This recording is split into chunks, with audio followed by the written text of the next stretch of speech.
Bonjour, je m'appelle François Melançon, je suis agent de communication à l'Association des proches aidants Arthabasca Érable.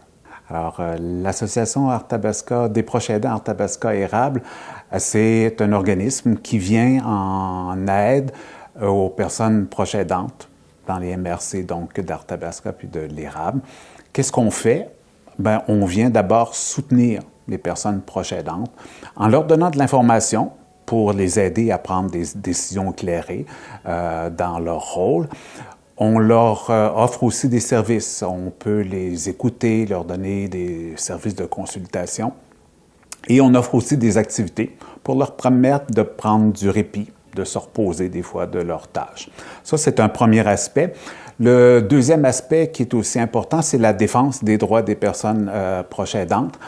On l'oublie souvent, puis les personnes proches aidantes elles-mêmes, elles ont des droits et on travaille à les faire reconnaître, tant par les personnes proches aidantes elles-mêmes que par la société. Et l'autre volet, c'est la sensibilisation. D'abord, la population de façon générale, mais de plus en plus de façon plus ciblée, comme les entreprises, par exemple, qu'on veut travailler davantage pour les sensibiliser au bien-être des personnes proches aidantes en emploi. On le fait aussi auprès de nos partenaires qui, parfois, sont pas toujours sensibles à la réalité de ce qu'est une personne proche aidante. Mais qu'est-ce que c'est une personne proche aidante, dans le fond? C'est d'abord quelqu'un qui prend soin d'un autre. Ça, c'est la définition la plus simple. Quelqu'un qui prend soin d'un autre qui a un problème, des fois, de santé, un problème, un handicap. Ça peut être pour une période courte, comme ça peut être pour une période très longue. Et puis, évidemment, c'est quelqu'un qui qui aide, mais sans recevoir une rémunération en échange.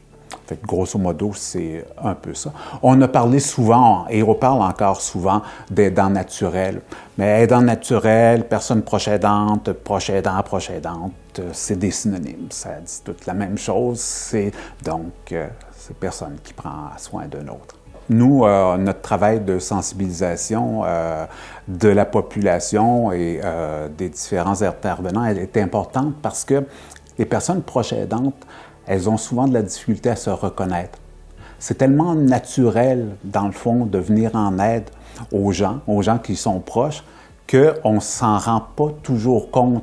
Ou bien on commence à le faire, puis petit à petit, les choses se transforment, la charge devient de plus en plus lourde, on se ramasse dans un engrenage qu'on n'avait pas vu venir. Et puis, hop!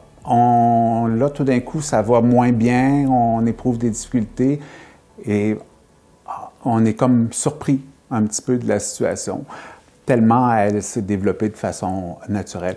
Alors nous, on travaille beaucoup, donc, pour aider les gens à se reconnaître et aussi de leur permettre d'avoir droit à certaines aides, notamment sur le plan financier qu'elles peuvent avoir.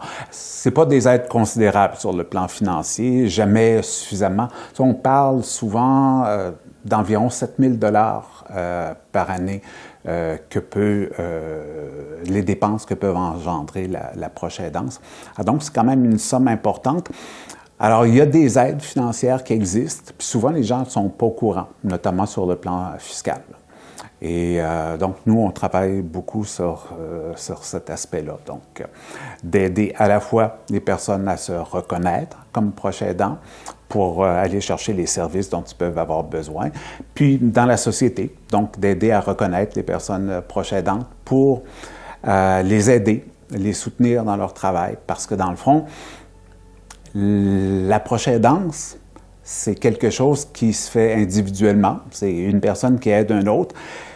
Mais ça a besoin aussi de la communauté, des gens autour pour y arriver. Donc, c'est sûr que pendant l'année, il y a des activités qui s'adressent aux différentes personnes proches aidantes, peu importe qu'elles soient en emploi, qu'elles soient retraitées, qu'elles soient jeunes, parce que depuis 1 an et demi, on a un service adapté pour les jeunes proches aidants. Alors, donc, il y a des activités tout au long de l'année, de différents ordres, des activités d'information, Donc, on a des séances d'information sur différents thèmes qui touchent la proche aidance, notamment dans cette période-ci de l'année, à l'approche de l'impôt. On a un atelier ou une séance d'information à ce sujet. On a eu récemment une rencontre aussi sur l'aide médicale à mourir, qui est un sujet qui préoccupe beaucoup les personnes proches aidantes. On a aussi des rencontres où il est possible d'échanger. Donc, on a des rencontres entre aidants. On les a une fois par mois dans les différentes localités de la région. On en a à Victoriaville, à Plessisville, mais on en a aussi à Warwick, à Saint-Ferdinand et à Daveluy-Ville. Donc, vous avez juste à surveiller dans les différents endroits les dates de ces activités-là. On a aussi un groupe de parole et d'échange sur le deuil et la post-aidance aussi. C'est un groupe fermé, donc on s'inscrit et on suit pendant 4 rencontres la série d'activités qui est tout à fait pertinente parce qu'on oublie souvent que quand, à la suite d'un décès et qu'on arrête d'être proche aidant, c'est pas toujours simple, c'est pas toujours facile. Il y a des deuils à faire et pas seulement de la disparition d'une personne chère, mais aussi d'un rôle qu'on a assumé peut-être pendant des années. Donc, on a besoin des fois de se retrouver, de se redonner un sens à notre vie. Et l'activité permet justement ça. Et bien, on continue aussi, on a le club bien-être aussi qu'on a rajouté l'an dernier, qui est un club qui permet l'apprentissage de techniques, de trucs concrets pour aider à son bien-être, donc et à mieux être, et donc par le fait même d'être plus apte dans l'accompagnement des personnes que l'on aide. Et à l'occasion, il faut peut-être surveiller dans les prochains mois, pendant l'été, il y aura des sorties en plein air aussi qui vont être proposées. Une belle occasion, de façon décontractée, de pouvoir échanger avec des personnes qui vivent des choses similaires. On connaît pas le nombre de personnes précis dans la région qui sont des personnes proches aidantes. On sait toutefois qu'il y a entre 1/4 et 1/3 de la population au Québec qui le sont. Ce qui fait qu'on parle là, de millions de personnes. Donc, si on transfère cette proportion-là dans la région, c'est certain qu'on parle de plusieurs milliers de personnes. Il y a des différences entre les hommes et les femmes. Les femmes sont plus souvent impliquées dans le rôle de proche aidant et ça varie aussi selon l'âge. Mais elles sont souvent là, plus sollicitées à ce niveau-là. Peut-être parce que ça s'inscrit dans des activités dites traditionnelles là, de soins qu'on retrouve plus souvent assumées par les femmes. Et donc ça, on parle d'environ, il y a plus que 60% des femmes là, qui sont, à un moment ou l'autre, proches aidantes. Et parmi ces femmes-là, il y en a plus que la moitié qui sont en emploi. Donc, qui vivent une situation parfois délicate. Surtout autour de entre 45 et 64 ans, qui est la proportion, la période de vie chez une femme où elles sont le plus souvent sollicitées comme personnes proches aidantes. Et c'est une période dans leur vie où elles sont plus souvent appelées à être aussi en emploi et elles ont souvent aussi des enfants. Ce qui fait que vous avez peut-être déjà entendu parler de l'expression là, « génération sandwich ». C'est un peu ça. Là. Donc, les femmes qui se retrouvent mères de famille d'un côté et s'occupant d'un parent, par exemple, âgé, vieillissant, qui a des problèmes de santé. Alors, donc ça, c'est une réalité assez spécifique donc, aux femmes. Et c'est pour ça qu'on a décidé d'organiser le 19 mars prochain une activité qui leur est dédiée tout spécialement.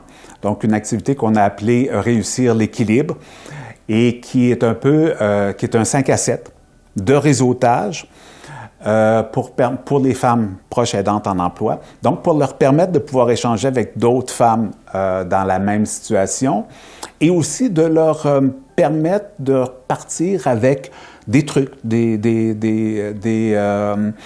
stratégies pour trouver un meilleur équilibre entre les différents aspects de leur vie, notamment entre le travail et la proche aidance.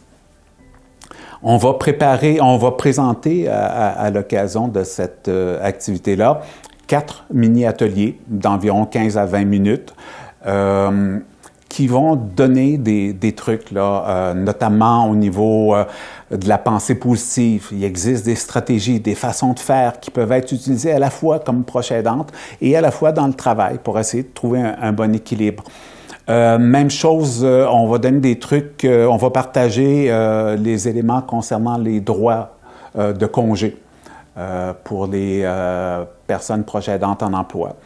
On va voir aussi quelques trucs aussi sur le bien-être, puis même aussi sur comment gérer son espace de vie aussi pour essayer de trouver un équilibre, de se rapprocher d'un certain bien-être en dépit des responsabilités puis de la charge mentale que peut représenter donc la conciliation entre le travail puis la proche aidance.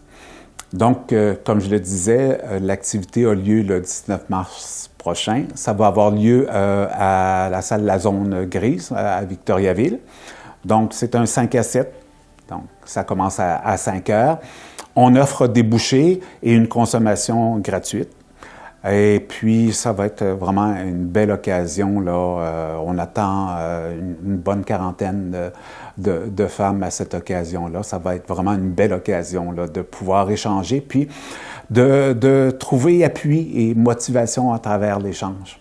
C'est sûr que j'invite tout le monde à participer, donc aux femmes proches aidantes en emploi à venir à cette activité, donc de réussir l'équilibre.